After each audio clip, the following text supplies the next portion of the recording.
নমস্কার বন্ধুরা, আশা করি আপনারা সবাই ভালো আছেন। আমিও ভালো আছি। আজকে আবার আপনাদের সামনে চলে আসলাম। আজকে আমার দুপুরে লাঞ্চ থালিটা নিয়ে। এত গরম, কিছুই খেতে ভালো লাগছে না।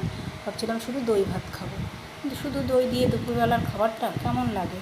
তাই সাথে একটু এই যে এঁচোড়ের তরকারিটা দেখতে পাচ্ছেন, এঁচোড়ের তরকারিটা নিলাম। আর কোনো তরকারি খেতেই ইচ্ছে করছে না, তাই শুধু এঁচোড়ের তরকারিই বানিয়েছি। এঁচোড়ের তরকারি দিয়ে আজকে খাবো। তারপরে এই যে দই, এই দই দিয়ে খাবো। এই গরমের সাথে দই ভাত আশা করি সবাই ভালোবাসেন। আমার তো ফেভারিট দই, দুধ দই আমি এমনিও বেশি ভালোবাসি। আর গরমকালে দইটা তো খুবই ভালো লাগে। খাওয়ার পর আমার দইটা থাকে। চলুন খাওয়া যাক এবার। হয়তো বলবেন শুধু এঁচোড়, গরমে বেশি তরকারি খেতে ভালোও লাগে না, তাই শুধু এঁচোড়ের তরকারিটাই বানিয়েছি আজকে, আর কিছু বানাইনি। আর সাথে দই, ভেবেছিলাম আজকে শুধু দই ভাতই খাবো, কিন্তু না, তো দই ভাত দুপুরবেলা কেমন লাগে, তাই একটু এঁচোড় বানাতাম। গাছ থেকে কেটে এনে এঁচোড়টা রান্না করলাম। এঁচোড়ের সিজন চলে যাচ্ছে, সব এঁচোড়গুলো বড় হয়ে যাবে, কাঁঠালে পরিণত হয়ে যাবে। এখনই এঁচোড় না খেলে আর কবে খাওয়া হবে, তাই এঁচোড়টা আজকে এনে গাছ থেকে কেটে এনে রান্না করলাম।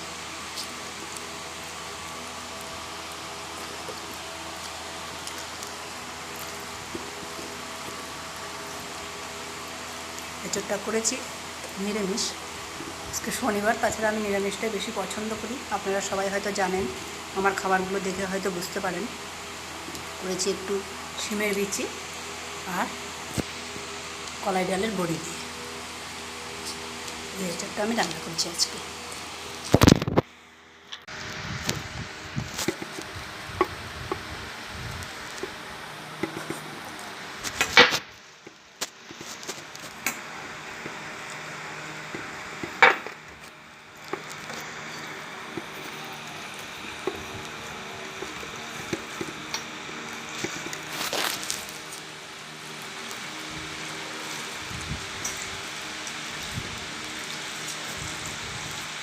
আপনারা কি কেউ ভালোবাসেন দই ভাত খেতে? টক দই, মিষ্টি দই ভাত আমি ভালোবাসি, তাই নিয়ে নিলাম টক দই।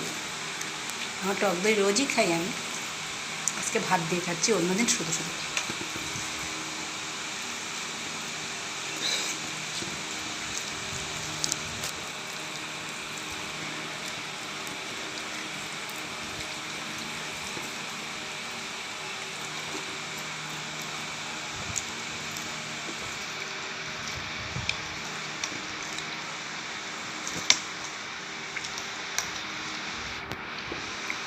একটু মিষ্টি নিয়েছি, একটু নুন নিয়েছি, কিন্তু শুধু যখন খাই তখন নুন মিষ্টি কিছু নিই না, ভাত দিয়ে খাচ্ছি তো, তাই একটু হাতে বাতাসা নিয়েছি, চিনি না, বাতাসা।